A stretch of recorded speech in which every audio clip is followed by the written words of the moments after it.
So here we go. You can see the Fridas Flowers blanket laid out in front of you. Isn't that gorgeous? A wonderful mix of colours and techniques and flowers.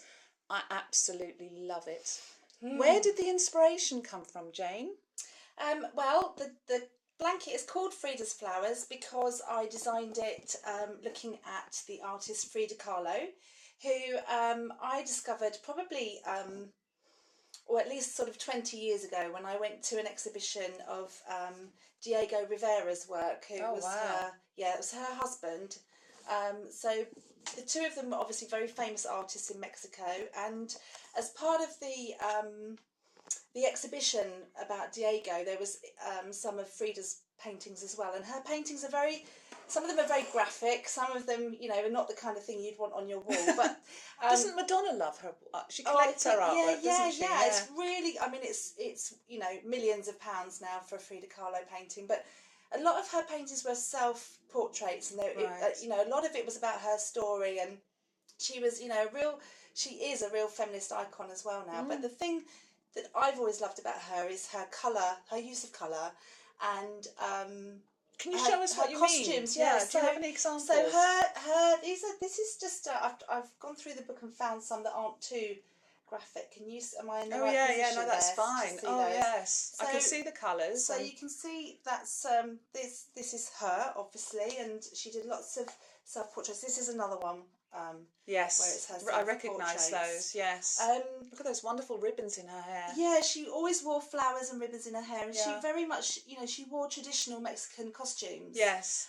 So I have this wonderful book to show you, actually, which is a pop-up book that I discovered recently, which is a pop-up book of Frida's costumes. Oh, you can put them on your own doll. Yeah, you can cut out. Frida's on the front there. You can cut her Very out. Very demure. And you can cut Diego out as well if you want to. And then that's her sort of like. Oh yeah, so you can see some of the folk costumes. Yeah, you can see some of the folk influences there. Yeah. So when I looked at the design for this, I didn't want to look at her paintings because, you know, then that wasn't what was doing it for me. It was looking at her costumes, at traditional Mexican crewel work and embroidery and stuff. So, so that's where, if you look at this section in particular, where you've got the blacks with the bright colours on. Yes. So that was very much where that came from, really. That's very Mexican, isn't it? You see that kind of colour combination in Day of the Dead and things like that, looking at all that sort of stuff. Yes. And unlike me, actually, that's where, you know, I rarely do zigzags, but that was kind of part of it as well with this design. The hexagons, and the black. A crocheter from the Starcraft UK group wanted to know about your design process. So do you write the pattern as you crochet, or do you make the design and then decide? Because you have so many great ideas. How do you go about it? It's with Frida's Flowers, it was the first one, probably one of the first of my crochet designs that I actually knew before I started what I wanted it to be. So I knew I wanted it to be based on Frida and on her colours and stuff, but a lot of the time I do just get a palette of yarn and play with it. So I'm very lucky that when I start a design, I do have a ball of each colour. So I'll have a ball of every single colour from the range, and really I just start playing with things. So for example, the block that was released a couple of weeks ago, which is this last week. That's the Bird of Paradise. Which is Bird of Paradise. Yeah.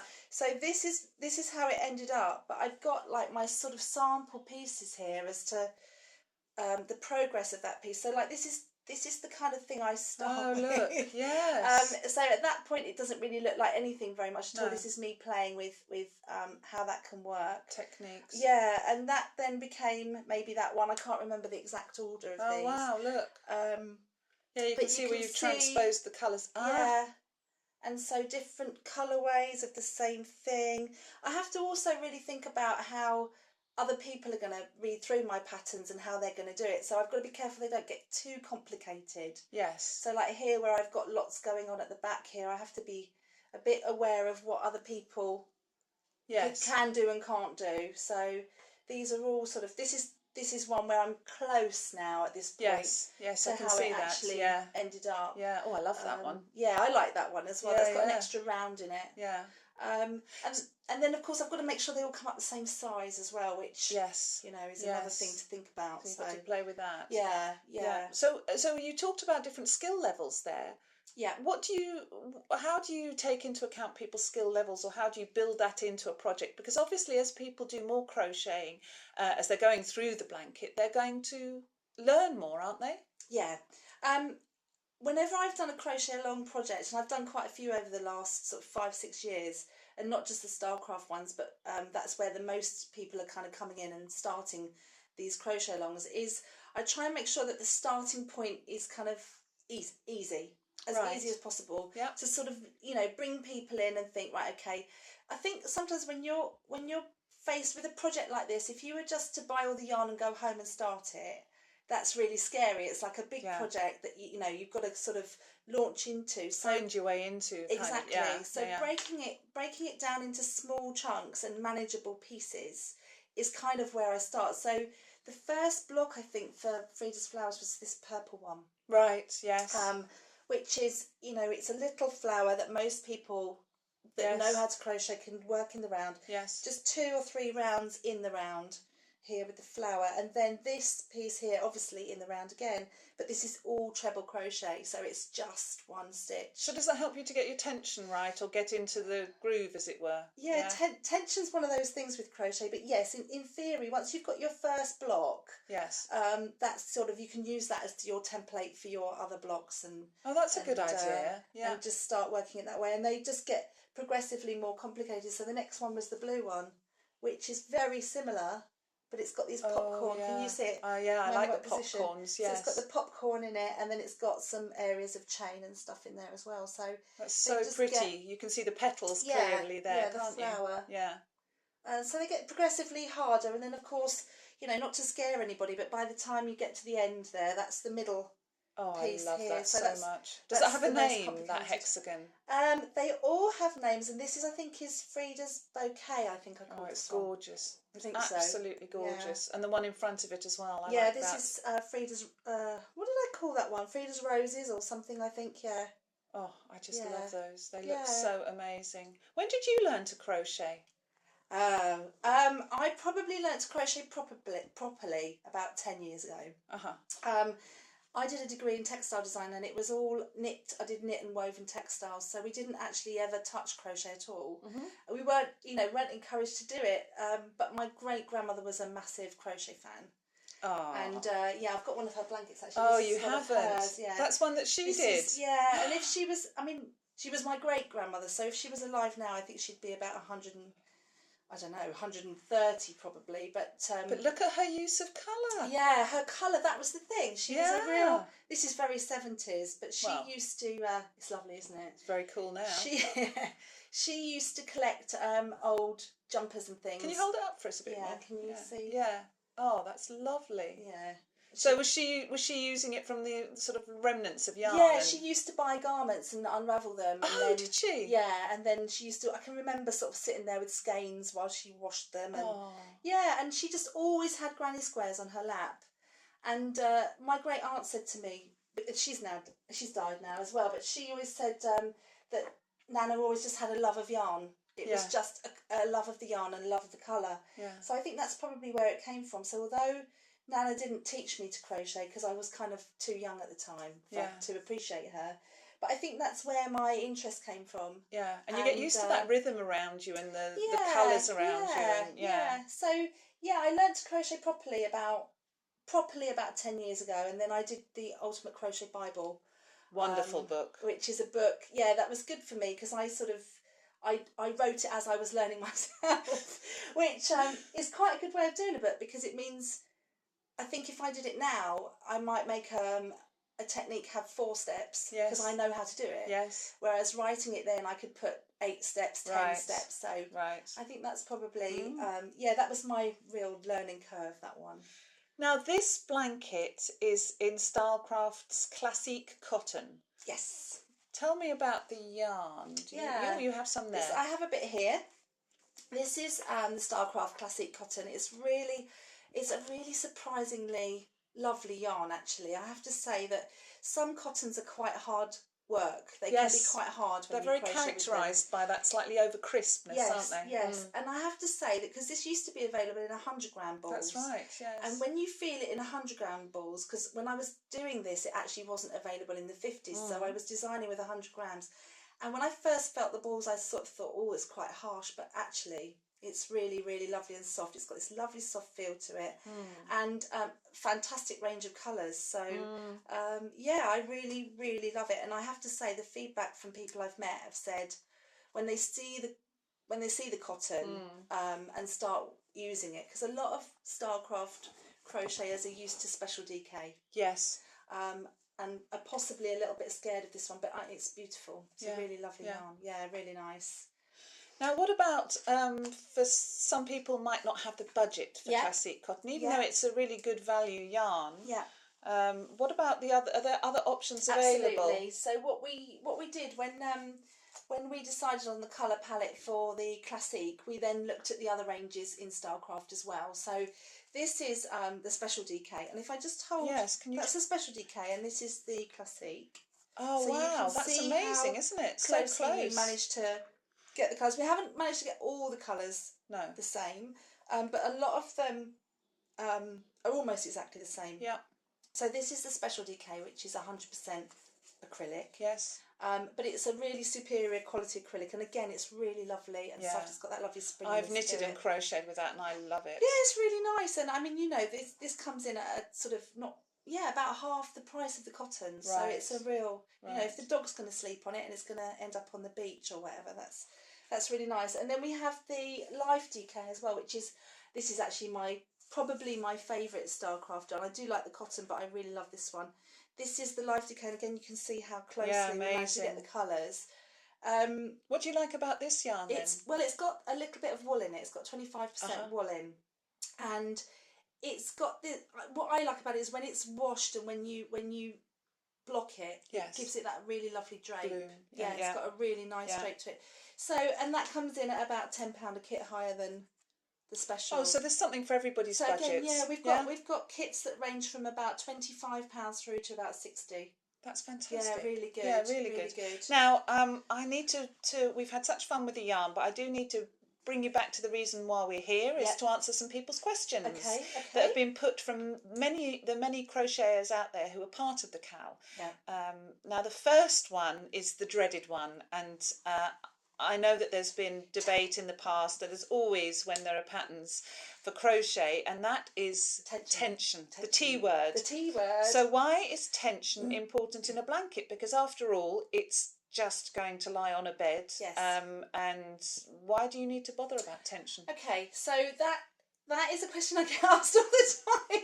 It's the big question all the time is about tension, and the reason you've got to keep an eye on it in a blanket is, I think a lot of crocheters say we were going to do a granny square blanket. Yeah.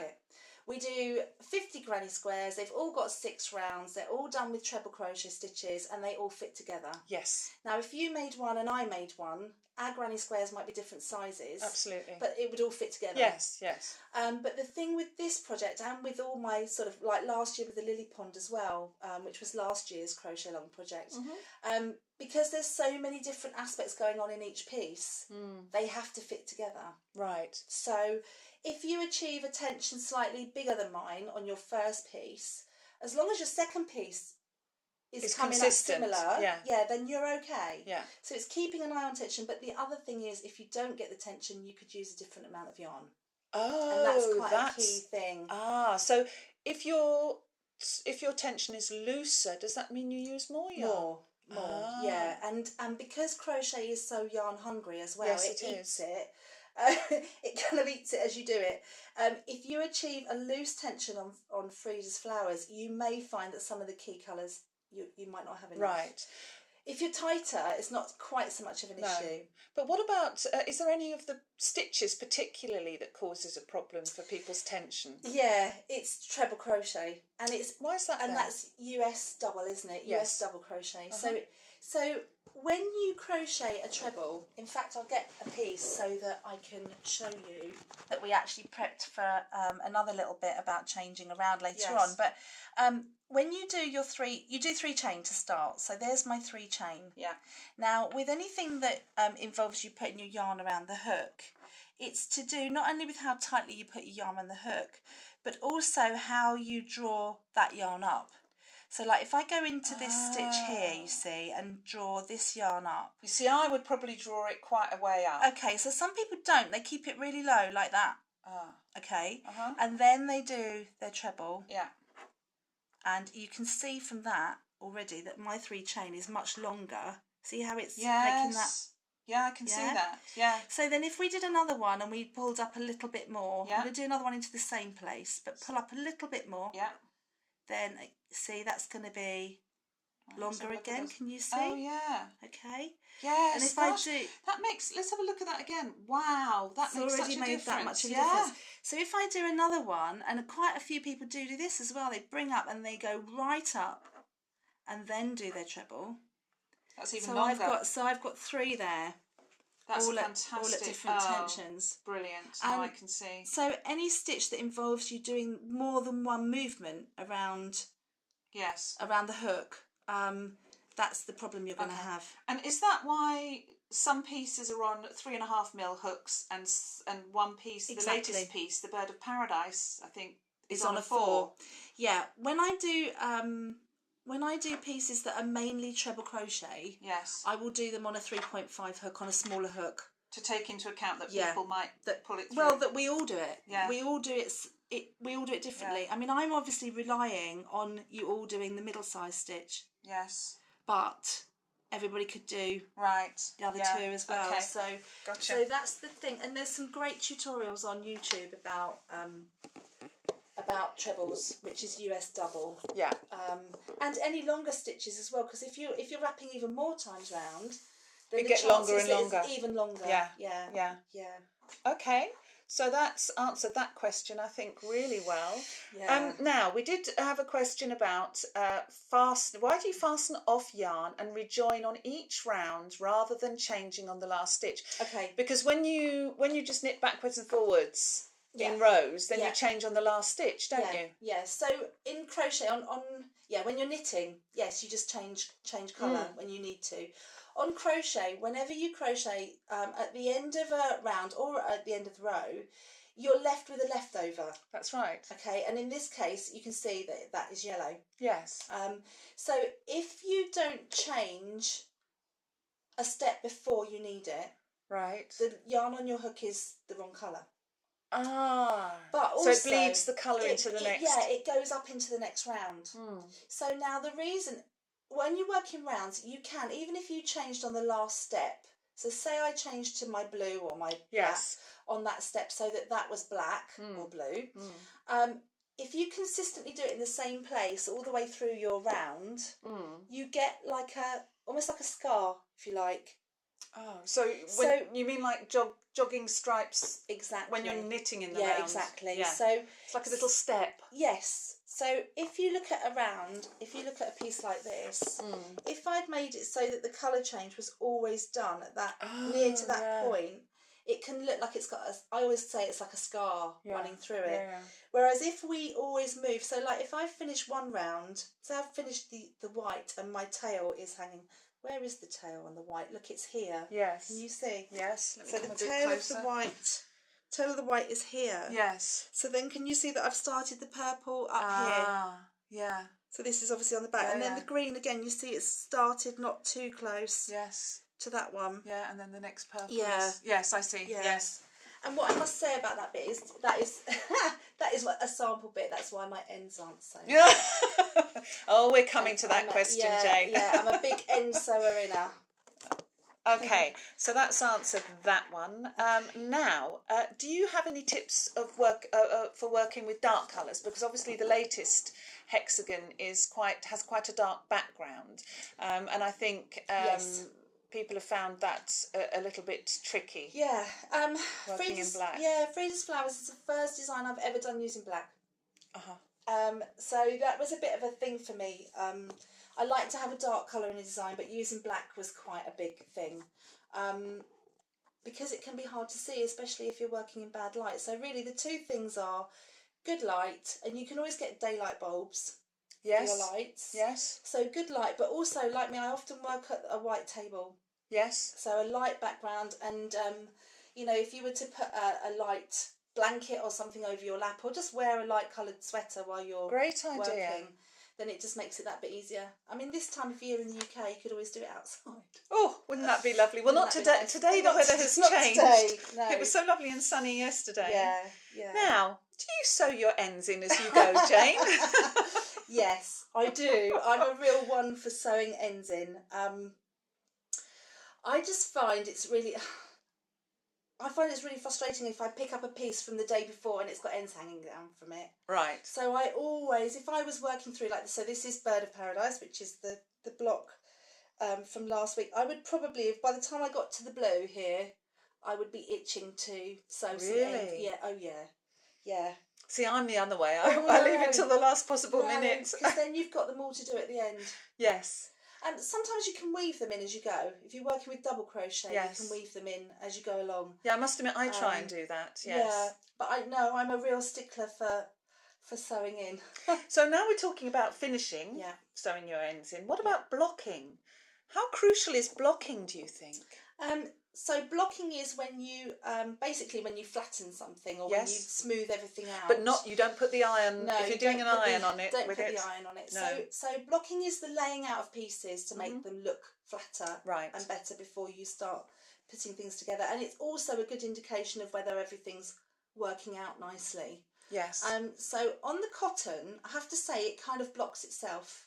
Oh, okay. It the way cotton is, it's drapey, isn't it? So it just kind of lays quite nicely anyway. Right. If you're using the Special or the Live DK, you may well need to block as you go along, just to check that things are coming up the right size. So how do you do that?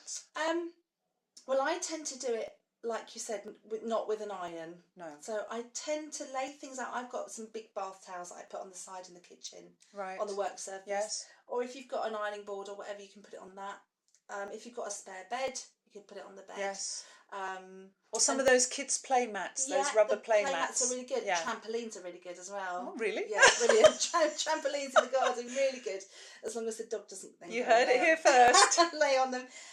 So then, so you lay it wrong side, right side down. So you've got the wrong side facing. Yes. And you pin it out to as close as you can to what the finished block measurement should be. Do you wet it first, or? No, I don't. I tend to put it out and then I wet it. Because I know when people spray. Yeah, when people block lace, they often have to wet it first to get the stretch. But you probably don't want that in this design. Well, I actually wet it all when I put it together as a blanket. Right. At the end. Ah, okay. So sorry, I interrupted you. You've got it face down. It's pinned out. Yeah. You squirt it with a bit of water, and then what do you do? And then you leave it. Oh, okay. So just leave it to dry. And what does that do? Does it relax the fibres? Yeah, I think especially if it's got wool in it, it kind of relaxes everything, and that's definitely why I don't put a steam iron or an iron anywhere near anything that's wool or synthetic, because you could actually burn it. Oh, yes. But it does just flatten everything out, and you can always tell if somebody shows you a project. You can always tell whether it's been blocked or not. Oh dear, I'm never showing you any of my projects again. Actually, I love blocking. Yeah. So, which comes first, the blocking or the sewing together? Well, I tend to, on my cowl projects, I tend to crochet them together. Mm-hmm. And on this one, what we did is I designed it in a way that you can put it together as you go along. Right. So you do, by now, on the third piece, people have already got, the guys out there have already got pieces put together. So, as I said already, if you're using the Special or the Live, you probably ought to block a bit and then put it together and then block again. Mm-hmm. If you're using the cotton, you can probably get away with just blocking it once it's all together at the end. Fantastic. And a big bed. Yes. Now, this cowl must have taken up an awful lot of your time. There's so much work in it. It's extraordinary. Yeah. What else are you up to at the moment? Do you have any time for anything else? No, don't have time for anything other than crochet, really.